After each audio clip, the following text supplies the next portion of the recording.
Vale, perfecto.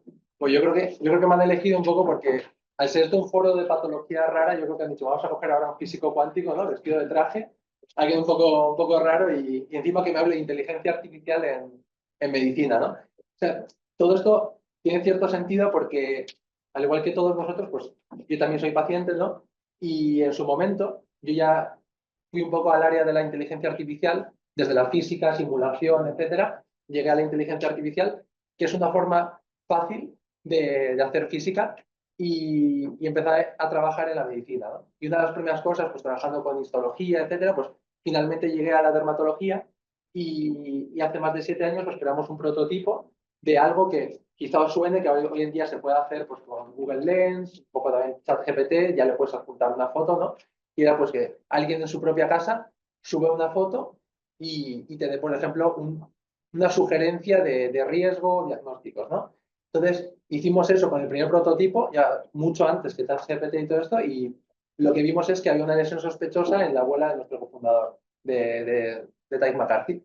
Lo que hicimos es enviarla al dermatólogo y, bueno, en este caso es bastante obvio, era cáncer de piel y, bueno, también no era, también por la edad y todo eso, digamos que tampoco podíamos decir que le salvamos la vida, ¿no? Pero sí que, bueno, vimos que es una herramienta potente, que es algo que estaría muy bien que si tuviera acceso más gente, ¿no? Y en ese momento empezamos a ver cuál era el problema que ocurría, porque teníamos tecnología, ¿no? Pero tampoco queríamos resolver algo un poco a... O sea, no sabíamos qué estábamos resolviendo, ¿no? Entonces, lo que vimos ahí es que realmente el acceso a la sanidad está muy limitado.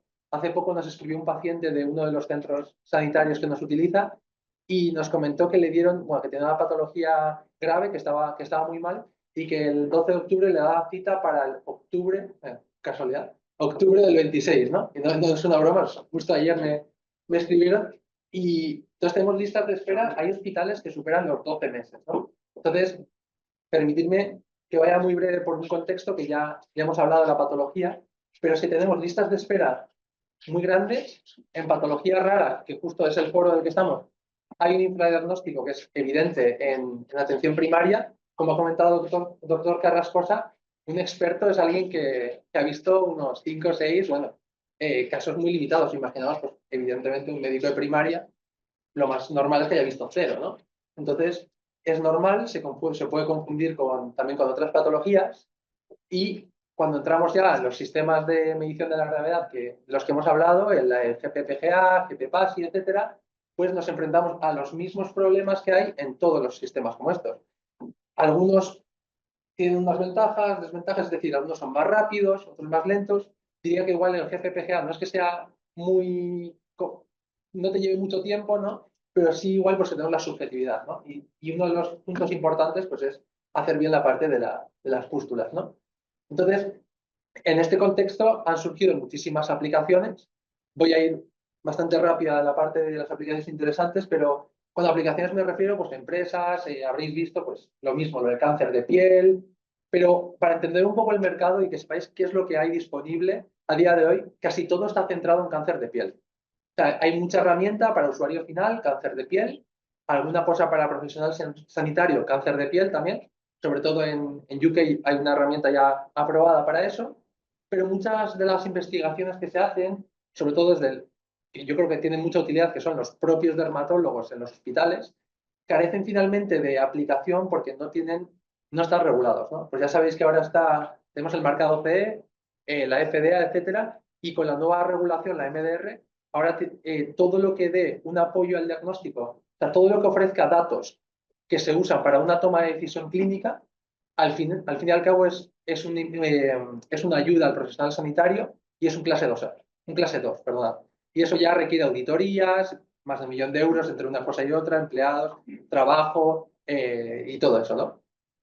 Y bueno, ahí es por ese mismo, para que veáis cómo de grande es la barrera, que aplicaciones como Google Lens, pues Google decidió desmantelar todo el departamento de Google Health porque no podían llegar realmente a los hospitales y a implantar esto. Y lo metieron finalmente en Google Lens. Sigue haciendo eso, pero de hecho aquí lo dicen. O sea, es decir, que no se puede, de hecho, al final fue un clase 1, no han podido evolucionar y no se puede utilizar a día de hoy como apoyo al diagnóstico. Es decir, se quedan por el camino. Y lo mismo ChatGPT. Diréis, oye, pues ¿puedo meter ChatGPT en el flujo de un hospital? Pues, hombre, tú en casa lo puedes utilizar, pero no puedes hacer ningún flujo clínico, no se puede utilizar oficialmente para ayudar al PPG, por ejemplo, en atención primaria, porque ChatGPT mismo, esto es una conclusión suya, lo dice que siempre y cuando cumpla con la MDR, GDPR, pues todo esto, ¿no? Entonces, evidentemente, si alguien crea una aplicación basada en ChatGPT, paga 1.000.000 de euros, dedica un tiempo y todo eso, pues lo podrá hacer, pero es que hay que pasar por todas esas validaciones clínicas, ¿no? Y perdona el desformateo, como siempre, cuando se va a PPT, pero lo que os vengo a contar sobre todo es qué aplicaciones tienen utilidad y ya estamos utilizando, ya están los profesionales sanitarios utilizando para este caso concreto de la PPG. Y creo que uno de los muy clave es el apoyo al diagnóstico. El apoyo al diagnóstico, ya hemos hablado del infradiagnóstico, de la complejidad diagnóstica que nos ha explicado el doctor Carrascosa. Entonces, aquí este tipo de herramientas tienen mucho que ofrecernos. Y otro punto, que creo que es el que también se está hablando en este foro, y entonces viene perfecto, que es la medición automática, automatizar. Ahora veremos para qué automatizar, qué supone automatizar y cómo, la gravedad. Y luego ya, bueno, esto como puntos adicionales, esta tecnología se está utilizando también para derivaciones inteligentes. Creo que también os voy a contar un poquito de ello. Y ya finalmente, en este caso un poco más complejo, hay muy poca N, pero para la predicción de éxito de tratamientos en psoriasis, por ejemplo, sí que ya hay muchos estudios y hay trabajo adelantado, pero por una evidente diferencia la N, ¿no? Ahí sí que se puede trabajar. ¿Cuál es la primera y más interesante? Pues en Legitgen lo que hacemos es ayudamos al diagnóstico de más de 300 patologías. No hay un foco localizado, digamos, en cáncer de piel, sino que se incluyen en patología inflamatoria y otro tipo de más patologías, ¿no? ¿Y qué supone que es exactamente hacer un apoyo al diagnóstico? Pues la fase del apoyo al diagnóstico es eso que está llegando ya a muchos centros sanitarios como protocolo, ya que es tomar una foto. Ya veis que muchos médicos de primaria a día de hoy ya tienen que derivar, no sé, Zaragoza, en muchos sitios ya tienen que enviar, en Andalucía desde hace tiempo, poner una fotito y enviar, ¿no? Entonces, eso sea con ganas o sin ganas, ¿no? O sea, nos fuercen o no nos fuercen, o sea, se está haciendo en muchos sitios. Entonces, nosotros lo que ofrecemos no es solo hacer algo extra o tomar otra aplicación, es simplemente que en esos sistemas ya se está integrando por dentro una capa extra que es cuando tomas la foto, la inteligencia artificial genera datos. Datos que se pueden utilizar para distintas cosas. ¿Cuál es una de ellas? Una de ellas es ofrecer un top 5, por ejemplo, según la evidencia, pues, que es lo mejor, que es el top 5 de patologías más probables. Como podéis intuir, esto siempre está condicionado por la parte visual a día de hoy. Se está evolucionando a incorporar síntomas, etcétera, pero como está ofrecido al profesional sanitario, el profesional sanitario después contempla todo lo que conoce, es decir, el historial del paciente y todo eso, pero lo que se aporta aquí es sobre todo la parte visual. Es decir, cuando tú ves solo la foto, evidentemente, pues puedes cometer también los mismos errores que puede cometer la inteligencia artificial. Entonces, hay que tener en cuenta que está un poco limitado a eso. Pero ¿cuál es la ventaja? Que ya ahora os enseñaré un poco la evidencia. Y es que el hecho de que a un médico de primaria se le presente la posibilidad de que haya una psoriasis pustulosa generalizada, le puede guiar a aumentar esa sensibilidad e incluso detectar a estos pacientes que igual ni siquiera nunca lo hubiera considerado, ¿no? Entonces, pero luego hay otro punto que es cuando hablaba de derivaciones inteligentes, es que la inteligencia artificial genera esto, donde puede haber un poco más de error, pero hay una cosa que hace bastante digamos, con un rendimiento muy alto, y es binarizar problemas. Es decir, maligno, no maligno, grave, no grave. Eso lo hace de una forma muy buena, que hay muchas métricas de sensibilidad, de especificidad, y se puede presentar en forma de estos acelerómetros que vemos aquí, en el que esto suele ser lo típico, es decir, es maligno, no maligno, sácame un melanoma. Si tenemos 1.000 casos, en la anterior ADV iba un dermatólogo de Castilla-La Mancha que tenía 1.000 teledermas encoladas cuando iba al Congreso Nacional, ¿no? Pero yo tengo 1.000 teledermas, cuando vuelva, pues a ver cómo resuelvo esto, ¿no? Pues imaginamos que la 1.000 es, por ejemplo, la milésima es un melanoma. Pues en ese caso lo podría priorizar y saldría en los primeros casos, ¿no? Pues ¿qué pasa? ¿Qué podemos hacer en la PPG? Añadir indicadores como por ejemplo el de urgencia, que puede suponer que se vea en menos de 24 horas, o alta prioridad, que también es patología que hay que considerar en los próximos días, igual 7 días, y de esa forma se pueden poner como un semáforo, se pueden poner alertas de qué pacientes hay que priorizar o hay que analizar, quizá por un especialista, en este caso el dermatólogo, para ver si, por ejemplo, pues tenemos una patología rara o algo que requiere atención. Hemos hecho a día de hoy 4 estudios. Más adelante presentaremos más datos con Behringer. Hoy os muestro uno con Sanitas, en el que se hizo con fotos ya retrospectivas seleccionadas por distintos dermatólogos de casos que se han visto en consulta y del que ya se dispone un diagnóstico bastante certero. Cáncer de piel biopsiado, etcétera, y luego también psoriasis y un poco distintas patologías. Y lo que pudimos observar es que cuando se realiza el diagnóstico con imagen y más datos de la historia clínica, y cuando se hace lo mismo con esto, solo esto al lado, la diferencia es, en este caso, era de 27%, en médico de atención primaria, y en dermatólogo de un 10%. Estos estudios todavía, por supuesto, lo que estamos comentando, no están hechos de forma prospectiva, son ensayos más complejos que se están también llevando a cabo, pero toda la evidencia apunta a que en mayor o menor medida, dependiendo del grupo de patologías que se introducen, de la formación de los médicos de primaria o dermatólogos, hay centros donde tienen muchísimas formaciones de cáncer de piel, de otro tipo de patología, se ve que hay menor aumento de desempeño diagnóstico, pero todo apunta a que esto ayuda, ¿no? Y yendo un poco más a la segunda parte, eh, hay mucho trabajo que se está desempeñando también en la parte de medición de la gravedad. Cuando he dicho antes de Scoring Systems, hemos hablado del GPPGA. ¿Qué se está haciendo un poco en la literatura? Pues se está automatizando, hay muchos además grupos de investigación trabajando en PASI automáticos, que el PASI, al tener BSA, bueno, toda la parte del cuerpo ya hemos comentado con el doctor Carrascosa, tienen otros retos de los que también comentaremos, que es la toma de fotos. ¿Cómo tomo yo fotos de todo el cuerpo? ¿Cómo calculo? Bueno, son retos que existen, pero la inteligencia artificial es bastante hábil en sacar esos signos visibles, ya sea el eritema, descamación, etcétera, de la foto y hacerlo con una menor variabilidad que pueda haber, que esa variabilidad interobservador entre distintos especialistas, ¿no? Decía el quebradero de cabeza que era el BASI, ¿no? Pues ahí es donde, en esas cosas que igual está el dermatólogo en consulta y le lleva un tiempo y aparte pues puede haber alta variabilidad, es donde viene la tecnología, como siempre, no a sustituir, como siempre me gusta decir, sino que a ayudar en esas tareas, ¿no? Para hacerlo mejor. La evolución, sobre todo que hemos vivido, creo que aquí tengo una mezcla, no, es todo el PASI, vale. Lo hemos visto sobre todo en papel y boli, que quizá el cambio, seguro que habéis utilizado algunas calculadoras que al final, probablemente esta, ¿no? Con esos colores y todo, ¿no? Esas de estas han hecho un buen SEO porque sale de las primeras en Google, ¿no?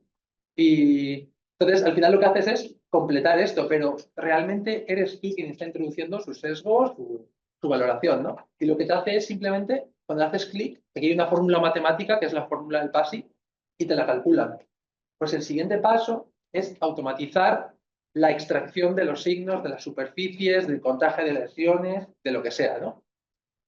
Y, bueno, hay ya varios papers, esto no está en la pustulosa, pero como hemos visto antes, comparten todo menos las pústulas, es decir, la descamación y el eritema, y lo que se ve que la variabilidad interobservador es moderada, alta, dependiendo en qué zona se evalúa, qué se evalúa, pasa moderada y alta, depende, ¿no?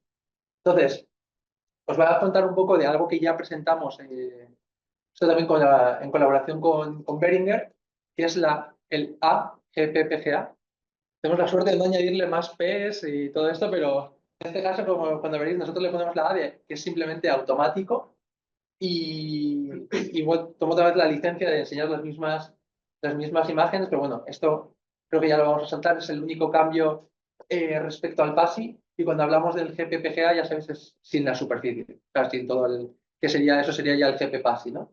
Entonces, ¿qué es lo que hicimos? Pues lo que hicimos es un proyecto inicial con un número bastante reducido para la IA de imágenes, luego ya lo escalamos a muchas más imágenes pero esto fue con unas 300, 400 imágenes de GPG, perdón, de PPG, y lo que hicieron, pues, nombres que ya están saliendo varias veces aquí, pues, revisar todas las fotos, uno por uno, bueno, liderado también por el doctor Antonio Martorell. Entonces, qué es lo que hicieron? Pues les presentó esto, estas fotos, podían ampliar, por supuesto, para ver, pues a veces decían que si no se ve la pústula, se podía ampliar la foto, se puede analizar en mucho detalle, y lo que tienen que hacer es justo lo de aquí, que es básicamente el GPPG, pero en el ordenador. O sea, al final la calculadora que hemos visto pues, era rellenarlo. Si lo tengo un poquito más grande, entonces rellenaron esto. ¿Para qué? Para después presentárselo a la inteligencia artificial y que aprenda. Aquí, como muy breve, algún truquillo es que, como hay variabilidad, no le presentamos solo lo que hace, lo que ha dicho un especialista. Lo que hacemos es, cada uno evalúa todas las fotos, para primero entender cómo de complejos, qué variabilidad hay, y después analizar el rendimiento de la IA con respecto a eso. Porque cuando hacemos inteligencia artificial, todo el mundo dice, yo creo un 99. Pero claro, ¿qué es bueno, no? Un 80, un 70, depende de la métrica, ¿qué es esperable, no? Entonces, en este caso, ya os digo, un proyecto bastante inicial, vimos un poco la precisión, el capa, el Coens capa también, y lo que vimos es que esta es la puntuación total, que es una media, luego el análisis pústulas, eritema de escamación por separado, y bueno, lo que al menos en este caso, nosotros siempre intentamos decir que lo que buscamos es que sea igual, o sea, parecido de rendimiento a los expertos en la materia. Si comparáramos luego pues, con residentes, evidentemente pues, vamos a tener distintos resultados, ¿no? Es normal. Y entonces, aquí lo que veíamos, pues bueno, si os fijáis, sobre todo el capa, que es bastante interesante aquí, pues es bastante parecido en todos los casos. Alguno, pues aquí en descamación iba peor, en eritema mejor, pero ya os digo que todavía aquí el análisis estadístico no era muy profundo por una N bajita y ya se ha empleado, ya está hecho con más de 4.000 imágenes, algo que presentaremos más adelante, pues todavía cuando nos lo permitan, nos aprueban las presentaciones, yo todavía, por si acaso no desvelo nada, para que luego no me digan nada, pero bueno, aquí que veáis esto ya, esto es una materia de confusión que también analizamos mucho, y es que hay problema con, en muchos casos que se nos presentaban eran graves. Entonces, aquí, este es el desempeño de la IA cuando, si tuviéramos todo en la diagonal, sería perfecto. Sería la predicha y la real, pues sería perfecto si tuviéramos todo aquí. Pero también, es que, si os fijáis, es muy interesante analizar esto, porque la inteligencia artificial, al igual que el humano, si lo hace bien, se equivoca normalmente por poco. O sea, no es habitual encontrarse algo que era un 0 que sea un 4, ¿no? Entonces, normalmente los errores están, lo que es el off diagonal, pues justo en la siguiente, ¿no? En esta diagonal, ¿no? Entonces, bueno, esto también ayuda a entender que un error puede ser peor o mejor, sobre todo en este tipo de casos donde tenemos categorías ordinales, ¿vale? Y nada, y luego cómo se ve, qué es esto, qué pasa luego, ¿no? Luego, ¿qué pasa? Esto es una interfaz que os mostramos, pero esto puede pasar en cualquier sistema que se esté utilizando, y es que con la foto vendría acompañado esto, es decir, justo el scoring system, y después, si se van monitorizando a lo largo del tiempo, pues tendríamos unos puntos de evolución generados por la inteligencia artificial, ¿vale? Y meto esto un poco así de repente de la nada, y es porque justo uno de los puntos clave suele ser la adquisición de fotos. Hay scoring systems que son muy fáciles, porque esto está súper estandarizado. Si vamos a hacer un SAL, está muy claro. Hay que analizar estas vistas. Tú puedes crear un sistema como este, tomas las fotos, de hecho, puedes subir solo dos y las otras no, asumir que está todo, es decir, que es sano, que no, o sea, que no hay ningún impacto. Pero ¿qué pasa si ahora vamos al PASI?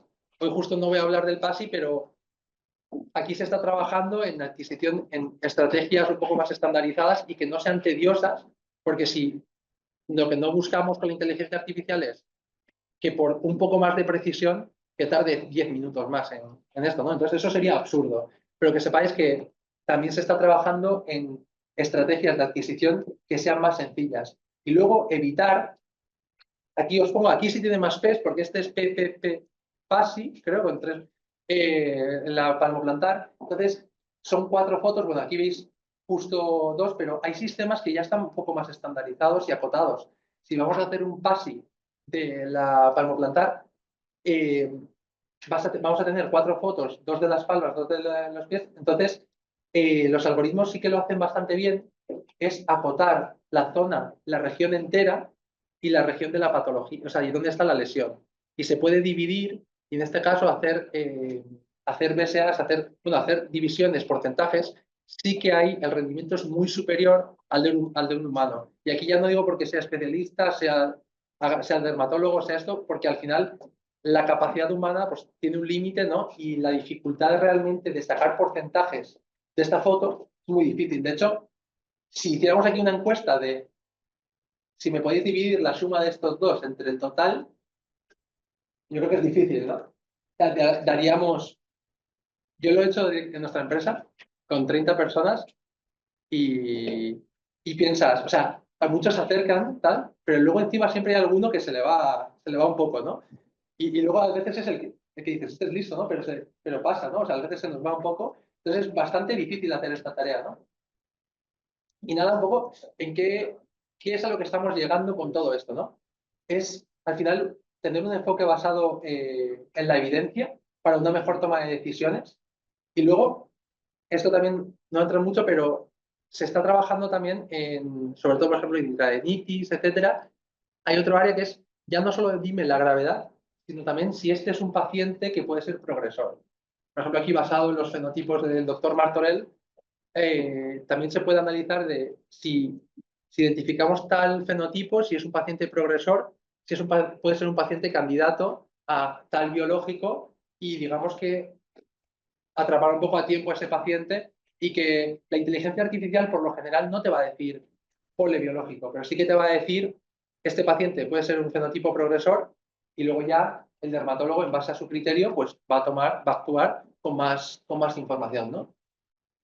Para terminar, los retos, ya vamos un poco con las preguntas, el mismo reto que nos estamos enfrentando junto con con todas las empresas que estamos trabajando ahora para integrarnos en el sistema público, trabajando en ensayos clínicos, a temas de integración. Sí que es verdad, al final trabajar con una plataforma independiente que puedes ofrecer es cómodo, pero no es tan práctico. Puedes llegar a que vosotros ahora mismo descarguéis, probéis, pero ¿qué pasa en mi hospital? Yo en mi hospital médico de primaria no quiero tener 20 pestañas abiertas. Una cosa para neumología, otra cosa para tal. Están cansados de eso, ¿no? Estamos cansados, no se quiere hacer eso, evidentemente. Entonces, nosotros pues estamos integrando directamente eso ya en los sistemas.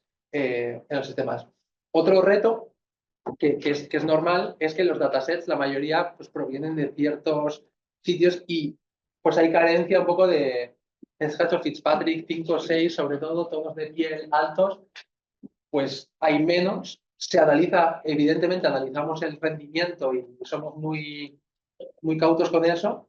Y al final, cuando certificamos, eso es también lo primero que te piden, ¿no? Pues que eres capaz también de identificar melanomas, etcétera, pues también pues, hay que mirar todo eso. Es otro de los retos que se está resolviendo, pero bueno, creo que merece la pena mencionar. Y otro es la regulación. O sea, no estamos en Estados Unidos, no estamos en China. Eh, y bueno, te puede gustar más o menos. A mí a veces me gusta más, otras veces menos. Pero es un reto y otro reto que, pues, por ejemplo, incluso empresas grandes pues, han tenido problemas con ello. Y para ir terminando y volviendo a mencionar al doctor Martorell, me parece muy clave esto, y es que yo os he dicho, yo soy físico, y al principio pues hice algo, empezamos con un trabajo que nos pareció interesante, pero no teníamos claro cuál era la utilidad, qué es lo que estamos haciendo, ¿no?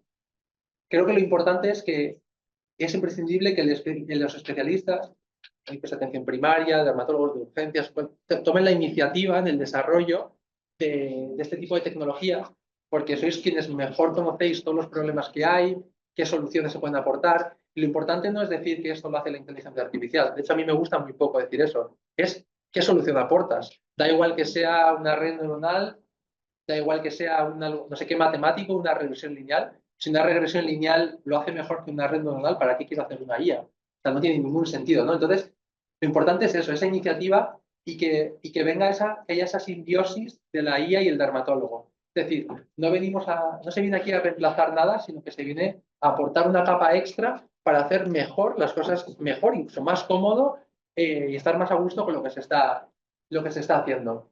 Por eso todo lo que nosotros hacemos desde el inicio siempre ha venido, todo lo que os estoy contando, a hoy no me lo he inventado yo, ha sido todo junto con grandes doctores y bueno, eso también todo lo debemos a ese trabajo realizado con ellos. Así que por eso creo que este lema lo resume y es que al final lo que buscamos es poner ese conocimiento clave que se saca con la IA, todo lo que podemos hacer allá donde más se necesita, ya sea dermatología, sea primaria o sea incluso un centro remoto donde no tienen acceso a tanta tecnología. Muchas gracias.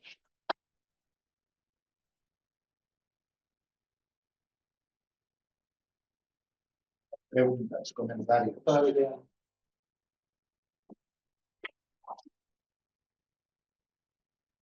Vamos de sobra del tiempo, ¿no? Sí. Micro.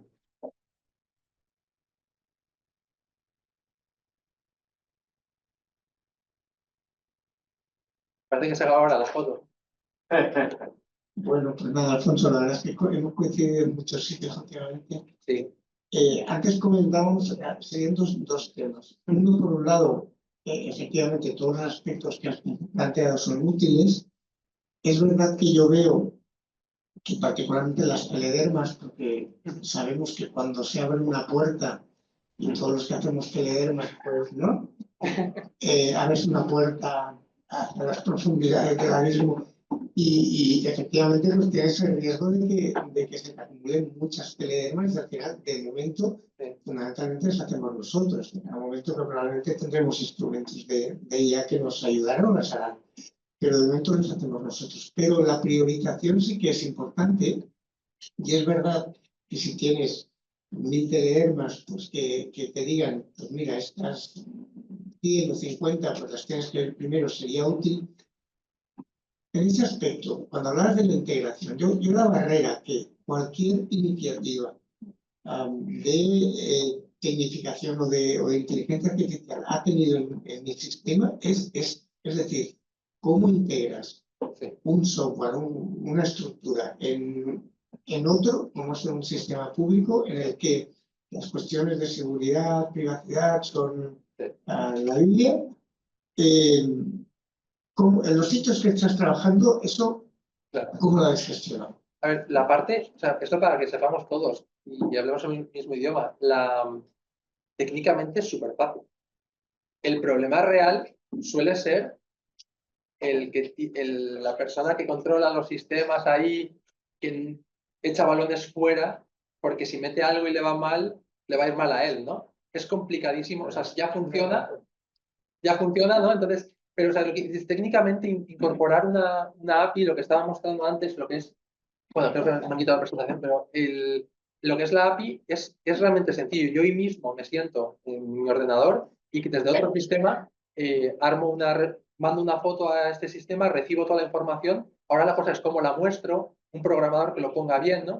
Y es muy seguro. El problema es ese. Yo creo que uno de ellos es el miedo a que pueda haber a la seguridad, porque muchas veces estos sistemas son cloud.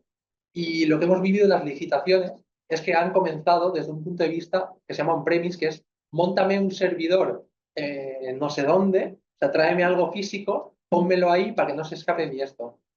Pero con las últimas cosas que han pasado, les he visto el hackeo del Clinic y varias cosas, siempre, no sé si habéis visto, lo que han hackeado es lo que tenía montado esta persona que echa balones fuera y no el Amazon, porque han estado haciendo migrando a Amazon en muchos sitios y le han hackeado lo suyo. Claro, porque es más fácil hackear lo que una mente pensante pone ahí y no lo que toda la seguridad que te aporta Amazon. Yo creo que ha habido cambios y las licitaciones ahora de repente se han abierto. La misma licitación ha hecho un cambio a te permito hacer cloud. Entonces creo que eso ya está empezando a cambiar y creo que pronto vamos a empezar a ver integraciones. Hay 3 comunidades que ya están muy avanzadas, una ya está cerrada y otras 2 grandes que están ya en proceso bastante avanzado, así que creo que pronto vamos a verlo ya. Los primeros casos de éxito veremos, a ver cómo proceden el resto. Mi opinión es que todos los sitios donde se toma foto en unos años por dentro va a estar un sistema de esto. Seamos nosotros, o sea, me refiero, se haya integrado otro, pero creo que va a haber 100%. La pregunta es cuál. A ver cómo sorteamos eso. Sí. No sé si tenía otra. Ah, bueno. Bueno, pero porque está al lado. A ver, nosotros en Andalucía hemos sido pioneros en el sistema de teleconsulta, pero yo creo que... Con David Moreno, ¿no? Sí, con Sí. David Moreno. Sí. Pero luego es verdad que el programa necesita esa. Sí. Una de las grandes hándicaps que comenta José Manuel y que yo creo que nosotros tenemos en Andalucía es sobre todo la integración con el resto de la historia clínica. Claro. Lo siento mucho, ¿no? Pero es que yo creo que esto, por si acaso, yo ya me pongo el escudo. Yo creo que nosotros por ejemplo tenemos una necesidad que es la integración de toda la imagen en la historia clínica. Nosotros se nos presentó el mismo proyecto de integración de imágenes que tiene el Hospital 12 de Octubre y nosotros tuvimos resistencia. Nosotros llevamos, Moro lo sabe, y también nosotros llevamos esperando 3 años a un programa de integración de imágenes que es la clave nuestra. Yo estoy alineado con todo lo que tú has expuesto, pero creo que la gran resistencia, y mira que nosotros hemos sufrido en la teleconsulta, como decía, es, digamos, como el servicio central. Claro. Y luego la homogeneidad de todos los sistemas de historia clínica, porque Ana lo sabe, no es lo mismo la de primaria que la de especialidad, ni tampoco la de urgencia. Entonces, mientras eso no esté alineado, a mí, y yo te digo que la presentación me ha encantado, Alfonso, me da pereza en el sentido de que lo veo como ciencia ficción. No, estoy de acuerdo porque además cuando a veces explico esto, y es que tienes toda la razón, nosotros ahí enseñaba que tenemos la aplicación aparte, que eso en algunos casos de uso de ensayos clínicos y todo eso es muy útil, ¿no? Se usa la aplicación, pero en los sistemas tiene que estar dentro, pero está dentro de un sistema que tiene que estar desarrollado y tiene que ser bueno. Y como dices tú, nosotros ofrecemos, si tú estás construyendo una casa, nosotros te damos el tejadito, hacemos lo último, te damos de inteligencia artificial, lo pones. Pero si tú no tienes una base sólida, tienes un sistema malo, tienes un sistema que no tiene la imagen incorporada, es verdad que nuestro sistema ahí pinta poco, porque nosotros no llegamos y de repente te hacemos una aplicación de telederma. Efectivamente, por eso lo que dices tú, en un sitio donde no haya ninguna estructura, realmente que nosotros nos integremos sí es ciencia ficción. Desafortunadamente, ¿eh? Pero esto es una excepción en un sitio donde ni siquiera se plantea hacerlo, que usen todo el sistema nuestro. Porque si nos metemos parcialmente, tenemos un modelo híbrido que no he querido meterme aquí, pero que de forma dentro del propio sistema se ve lo nuestro, o sea, visualmente incluso, ya no como que te llegan los datos, sino que se ve nuestra esto. Hay sitios donde se está haciendo esta integración intermedia que es aseguradoras sobre todo, hay aseguradoras donde tomas la foto y es nuestro sistema. Es una cosa técnicamente más difícil de explicar, pero sí podríamos aportar un poquito más que el tejado. Pero sí. Un sistema sanitario público de calidad, que es lo que en el fondo todos defendemos, al final tiene que ir un poquito más rápido y tiene que ir de la mano con vosotros. Yo, el sistema de teleconsulta, y yo esto lo aprendí del jefe del doctor Galán, Antonio Vélez, al final tiene muchas finalidades. Una de las principales, sobre todo, es que tenemos la gran suerte de que podemos compartir experiencias y sobre todo hacer una acción docente con la atención primaria. Y creo que van a estar de acuerdo conmigo, siempre y cuando haya penetración o resistencia por parte de los compañeros de primaria, que aparte de la sobrecarga que tienen, pues es bastante difícil cuando tenemos un fallo 3 semanas y media ahora mismo consecutivas en Andalucía con el sistema de teleconsulta. A mí lo que te vuelvo a repetir, lo que has presentado me encanta, pero es que me gustaría que fuésemos más rápidos, porque es como darlo. Yo lo siento. Por alusiones. Por alusiones desde el cariño. El cariño, ya lo sé, cariño. A ver, y te lo dice alguien que lleva la teleconsulta ya como el doctor Galán. O sea, claro que sí, que sí. Mientras llega el micro, muy breve, que luego me parece, desde el punto de vista de la IA, en la telederma lo que estamos buscando es priorizar, lo he dicho, priorizar esos los importantes, los que pueden ser urgentes, pero también dándole estas herramientas a la atención primaria, evitar, por ejemplo, una sobrecarga de keratosis seborreicas y cosas que se les pueda aportar más claridad y más tranquilidad a la hora de, es decir, a veces evitar también derivaciones innecesarias. Perdona que me ría, pero la keratosis seborreica seguirá siendo motivo de consulta estrella de cualquier sistema de teleconsulta. Pues lo podrá ser, ¿no? Ahora y siempre. Vamos, los dermatólogos veis 11 patologías. El 50% de lo que veis se reduce a 11. Ya lo cuento mañana, no veis más. Y la PPG no aparece siquiera en, vamos, eso es mínimo, ¿no? Te voy a dar el Bolonia, para que nos lo estudiemos un poquito. A ver, primer punto. En el SASI hay un proyecto de imagen no radiológica, pero como se llama VNA, y es imagen, foto, también imagen de vídeo, endoscopia y demás. O sea, como imagen clínica. Como imagen clínica, ¿no? Todo lo que no es radiología se va a guardar en un sitio y se va a usar, lógicamente. No lo vamos a guardar para tenerlo guardadito, ¿no? Eso como primer punto. Los proyectos en el SAS son largos porque somos muy grandes. Y somos enormes. Entonces, claro, no es lo mismo hablar de un hospital, 2 hospitales, que hablar de 40 hospitales, de 1.600 centros de salud. Es que no es lo mismo. Cuando empezamos una implantación, es que terminamos con toda Andalucía pues dentro de muchos meses, de muchos meses. Viraya apareció en el 2001. Se acabó de implantar en el último hospital, que fue Reina Sofía, en el 2014. O sea que todo esto lleva su ritmo. Ritmo que se va cortando, por supuesto, porque la tecnología pues, nos va ofreciendo esas posibilidades, ¿no?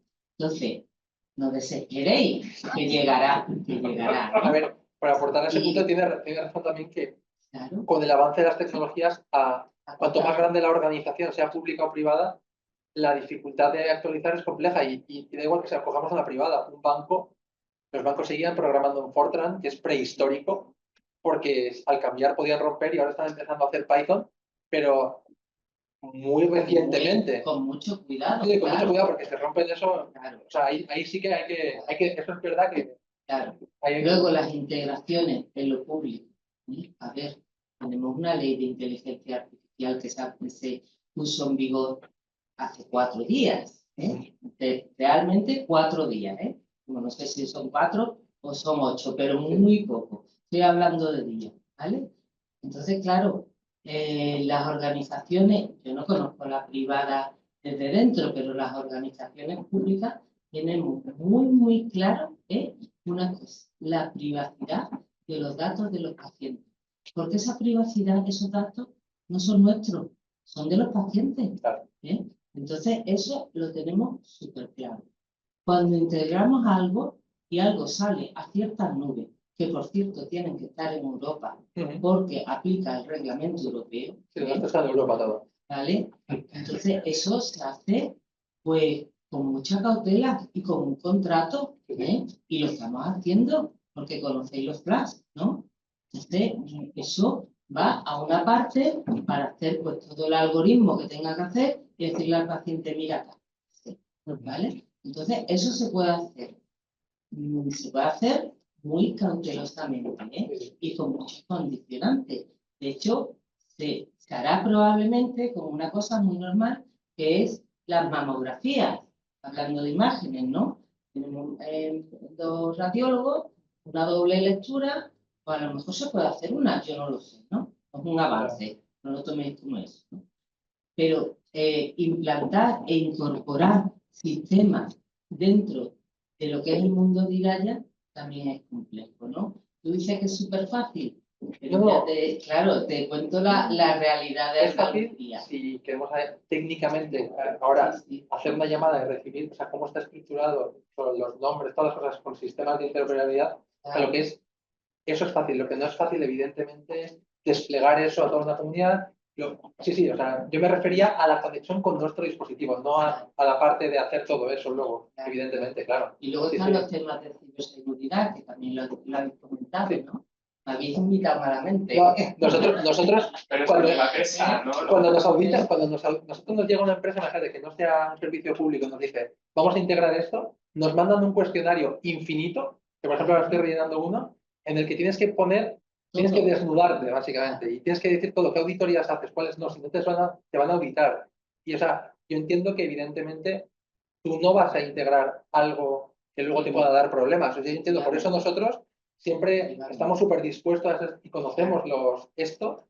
Lo que pasa es que para nosotros que hemos nacido como startup, siempre sentimos que todas las organizaciones son muy lentas respecto a nosotros. Sí. Y eso a veces es un poco, te quema un poco. Pero luego porque... tiene una ventaja, el hecho de una comunidad tan grande, y es que tienes Ns para reventar, ¿eh? O sea, que no estás manejando 50 casos, o 50 imágenes, es que estás manejando miles, ¿eh? ¿He contestado bien? Vamos, a mí me encanta cómo has contestado. Y bueno, lo dejo ahí. Si no, mañana ¿Dejamos para mañana? Mañana lo dejo, mañana lo explico más. Pues a ver cuándo se lanza la licitación aquí entonces, ¿no? Yo, si me permite, iba un poco en línea a lo que decía Lola, ¿no? La normativa europea exige que tengamos el hierro, como llaman los informáticos, que son los servidores en Europa, porque ante cambios de políticos de ciertos países, como está pasando ahora en Estados Unidos, ¿no? Que entra un gobernante que puede generar mucha incertidumbre, los datos de los pacientes, imaginaros que los datos de los pacientes de Andalucía estuvieran en servidores de Estados Unidos.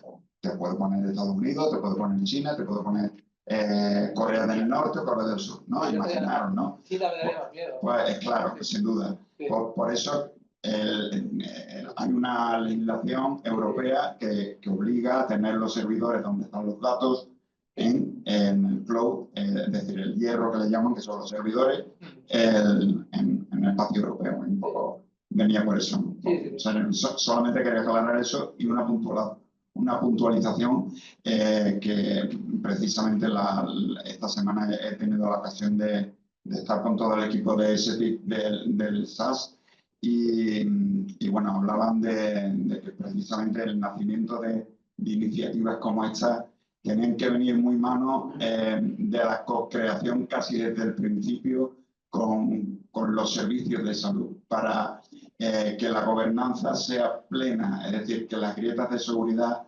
no estuvieran cubiertas desde el principio y pudiera la interoperabilidad que tú comentabas desde el principio estuviera garantizada. También piensa que una empresa como la nuestra que ofrece una funcionalidad normalmente no llega a un servicio público gigante solo.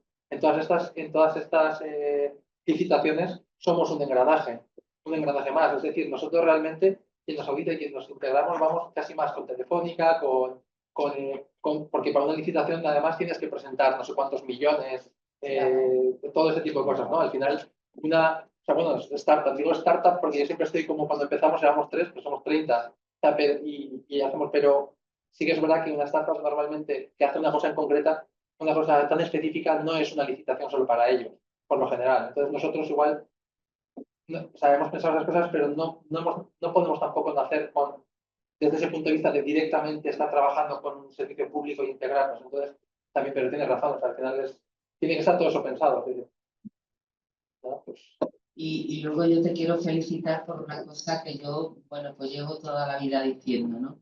El hecho en sí de sacar pues, algoritmos, herramientas de inteligencia artificial para que ayudar a esas decisiones clínicas, ¿no? No es el objetivo en sí mismo. El objetivo realmente es que se utilice para mejorar la vida de los pacientes. Entonces ahí tiene que estar desde el principio lo sanitario. Porque es que si no, es fracaso absoluto. Vamos, seguro, ¿eh? Y yo he vivido experiencias donde, bueno, pues ahora es fácil cogerse a un matemático, a un físico, a un ingeniero, ¿eh? Y decir, vamos a mover datos. Miles de datos, millones de datos. Y salen realmente cosas, luego, inútiles. No pueden ponerse en práctica porque no han tenido, digamos, la iniciativa de respaldarse en el mundo de los sanitarios. Claro. A mí eso me parece muy acertado. Sí, justo creo que la otra vez, no sé si Carlos, lo comenté creo en la anterior, en la de psoriasis, justo eso, que muchas iniciativas nacen exclusivamente de universidades, igual de, yo qué sé, puedes ver MIT y miras los nombres y todos son ingenieros. Y luego de repente es un paper famoso, lo leen tal, pero luego no hacen nada con eso. Es el ejemplo de Google. Era un paper de Nature. No han hecho nada. No ha llegado a ningún sitio. Sí, hay papers parecidos, incluso mejores, pero se ha tenido como mucha pues ha llegado a todo el mundo y de hecho creo que lo han citado en congresos también de dermatología, etcétera, lo he escuchado por ahí, pero realmente no ha llegado a nada. Y es que porque lo hicieron casi dentro del trabajo, lo hicieron por esto. Y yo hacía eso antes, hace muchos años, en el centro de investigación y abrías un cajón, tirabas el algoritmo y ya igual hasta le dabas fuego casi a eso, porque no, es verdad, ya no valía para nada. O sea, tú has hecho algo divertido, tú en tu ordenador ves que es útil, que está guay, pero ya no vale para nada porque ni lo vas a probar con médicos, ni vas a ver la utilidad para el paciente, no vas a hacer nada. Así que, bueno, gracias por eso también, porque si no trabajáramos con los médicos no estaríamos haciendo nada. Hacemos así, igual investigación, que también puede ser útil. Con los médicos, con los enfermeros, Con los enfermeros, sí, con los psicólogos, sí, sí. con los sanitarios. Correcto, sí, sí. De hecho, nuestro intended use del device es profesional sanitario. Además, es a quien ayudamos realmente y, por supuesto, indirectamente o muy directamente al paciente. Pero siempre con esa vía, no al paciente directamente. Yo solo un comentario, tengo buena voz, no te preocupes. También micrófono ya no, me vale. Y es que en nuestra área de influencia, vengo de Córdoba, en nuestra área de influencia tenemos un centro médico privado que ya no hacen derivaciones en el que la inteligencia artificial ha diagnosticado. Lo que pasa es que da 5 diagnósticos. De hecho, cuando he visto la herramienta me ha sonado mucho al informe último que ha traído un paciente en el cual el primer diagnóstico era vasocelular con un porcentaje de 56, el quinto era NE, con un 0,2, ¿no? Pero el caso es que el paciente viene porque, aunque tú le digas que no lo es, cree más a la inteligencia artificial que a nosotros. Entonces, esto ya está en nuestra realidad. Y de hecho ya la teleconsulta está en modo 2.0, ya es que ya directamente ni siquiera el médico de cabecera hace la foto, sino que en la aplicación hace lo que me diga, ostras, paso al teleconsulta. Eso es nuestra realidad ya. Sí. Hace poco estuve en el IMCAS el de estética en París, y hubo una presentación en la que decía que una doctora de qué porcentaje de pacientes ya habían revisado con la IA antes de llegar y era bastante alto. Al final, eso es lo que es abierto al usuario, ya se está usando un poco como me debo alertar o no, o sea, bueno, con sus cosas buenas, sus cosas malas, pero ya la gente que es un poco hábil ya está empezando a hacer eso, sí. Y yo evidentemente también, o sea, no es que vengo, luego no voy al médico y le digo, oye, estás equivocado, pero sí que más o menos miro cosas, no vaya a ser que, ¿sabes? Para sacar tu informe y decir, ¿qué me has dicho que era? No, incluso imagínate, voy al cardiólogo, no entiendo algo, se lo paso y me analiza el informe. Y me explica algo que yo, evidentemente, sin ser médico, sin tener la formación, igual no he entendido. Y ese informe me lo traduce un poco, me ayuda. Entonces, bueno, se puede usar para 1000 cosas, ¿eh?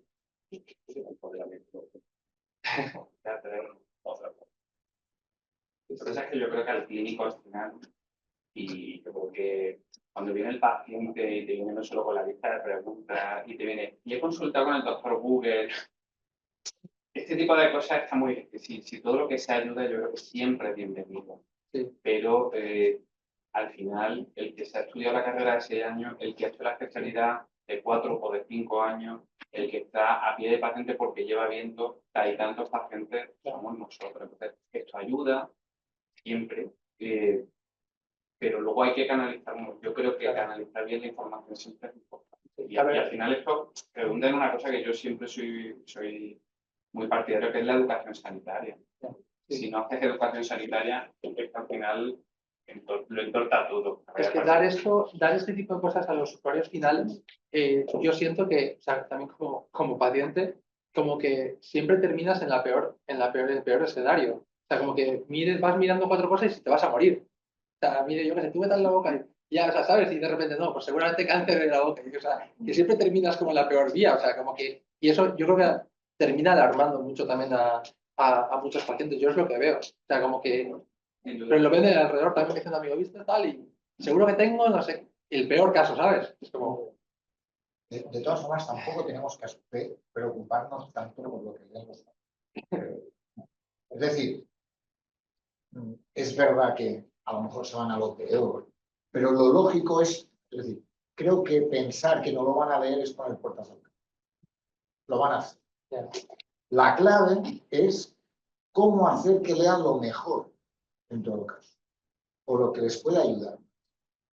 Y creo que a veces, por no trabajar suficientemente con los pacientes, a veces nos alejamos de darles la información más adecuada para que ellos puedan utilizarla de forma adecuada. Y creo que en eso tendríamos que avanzar. ¿Y no crees que desde el punto de vista tecnológico? Lo que pasa, claro, yo creo que tienes que tener tiempo para hacerlo, pero el problema es que a veces por no dedicarle un tiempo, que es verdad que hay poco para hacerlo, pero el no dedicarle un tiempo hace que vengan con problemas añadidos a la próxima consulta. Y eso también nos lo tendríamos que plantear. Es decir, ¿qué debería trabajar yo para minimizar toda la lista de problemas que van a haber después por no dedicarle un tiempo antes, ¿no? Yo y están y Carles, porque creo que quiere hablar. Yo creo que en atención primaria, sí, pero yo creo que en atención primaria el paciente actual es un paciente muy demandante, extraordinariamente demandante. Normalmente, además, mejor informado. Es un paciente con otras peculiaridades. Creo que se hace mucha educación y yo creo que nosotros somos, me va a perdonar la comparación, somos como ya prácticamente sacerdotes y confesores. Porque la tarea que tú haces con el paciente en una consulta de primaria especializada de reflexión, de la medicina actual, y tú lo sabes, no es una medicina normativa, es una medicina muy consensuada con el paciente. Nosotros ya prácticamente consensuamos todos los tratamientos, no es una medicina impositiva, ni muchísimo menos. Es una medicina donde el paciente tiene muchísimo protagonismo, por no decirlo todo. Pero, perdóname, tú estás en la trinchera. Delante del paciente somos nosotros. Y a verdad, porque no, yo lo que creo es que la clave está en que las expectativas del paciente con respecto a la tecnología estén en su justa medida y que el paciente siga confiando más en su médico que en esa tecnología. Por mucho, o sea, la tecnología está ahí, es lo que tú dices, no se le puede poner puerta al campo, eso está, va a estar y lo van a utilizar. Pero yo creo que la clave está en que una vez que la han utilizado, confíen en el siguiente mensaje, que es en el nuestro, en el médico de familia. Y para eso... Ana, totalmente de acuerdo. ¿Cuál es la cuestión?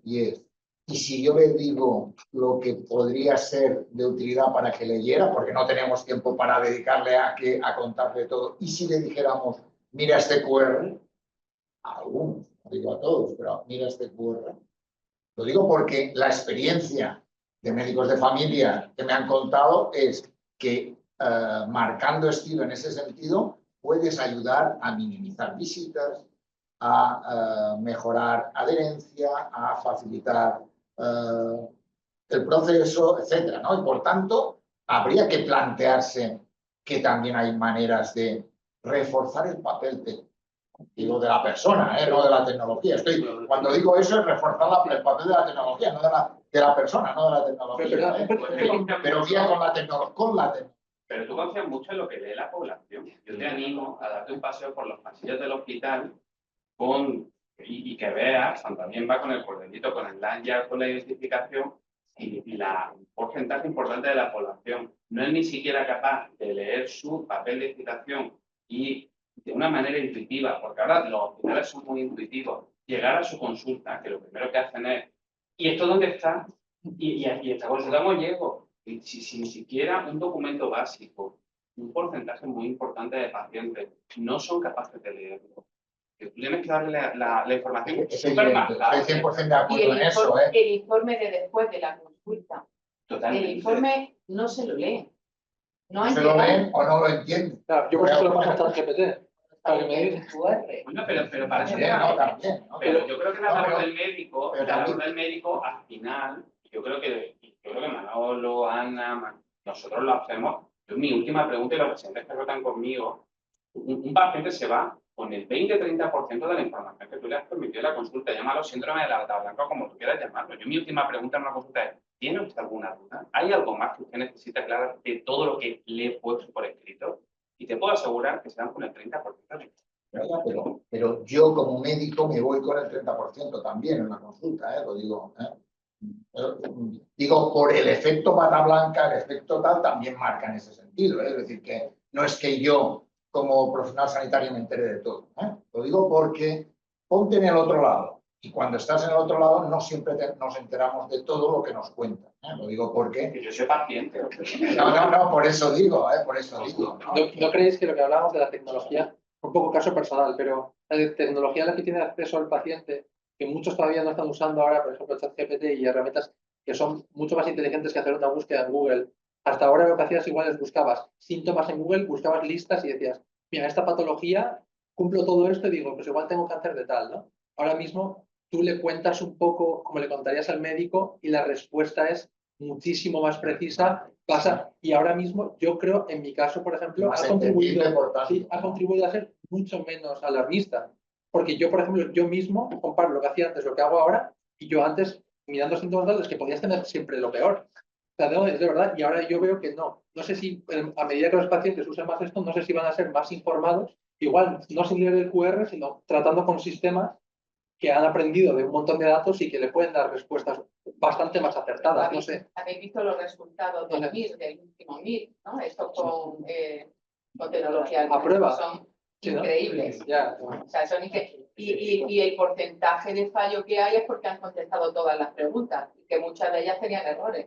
Ese es el porcentaje. O sea, que claro que sí, que son herramientas que van a ayudar a los pacientes.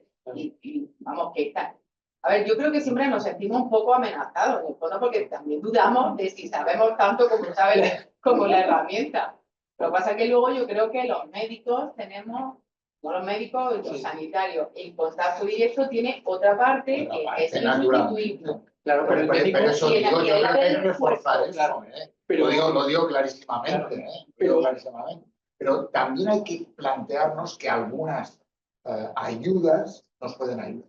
Claro, pero el médico que lee lo que dice ChatGPT, lo que dice esta herramienta, y con su conocimiento y cómo puede transmitírselo al paciente, ese es al final el supermédico. O sea, no le vas a temer, sino que te aporta, y de hecho el paciente igual le ayuda un poco, pero a ti, con toda esa información y todo eso, igual tomas una decisión mucho mejor. Yo, mi hijo hace esto. Yo, mi hijo, viéndolo cómo utiliza la inteligencia artificial, digo, entiende determinadas cosas que a lo mejor no lo hubiera entendido buscando solo en Google. Claro. O sea, la IA va a hacer muchas cosas medianamente bien o bien, pero al final el humano que sea un crack y que use eso, o sea, lo va a hacer excelente. O sea, se van a utilizar. O sea, al final, todo un grupo que no esté usando y otro que no lo esté usando, este grupo le va a ganar al otro. Así, ya está. Yo creo que es eso. Sí, bueno, yo creo que ya muy bien. Yo creo que con este debate muchas gracias, muy interesante. Podemos cerrar. Además, son las 8:15, habíamos dicho 8:15.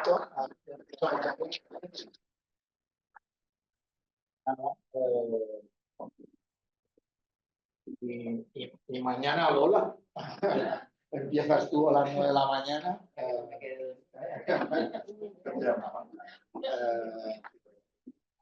Gracias a todos los que están online. Mañana os esperamos igual, es decir que por tanto un placer y nada, que mañana más, ¿no? Mañana a las 9 reempezamos la sesión, terminamos 1:30. Digo por terminar antes, ¿no? En ese caso, y así nos podemos ir a casa más pronto. Pues nada, muchas gracias a todos y a todas. Gracias.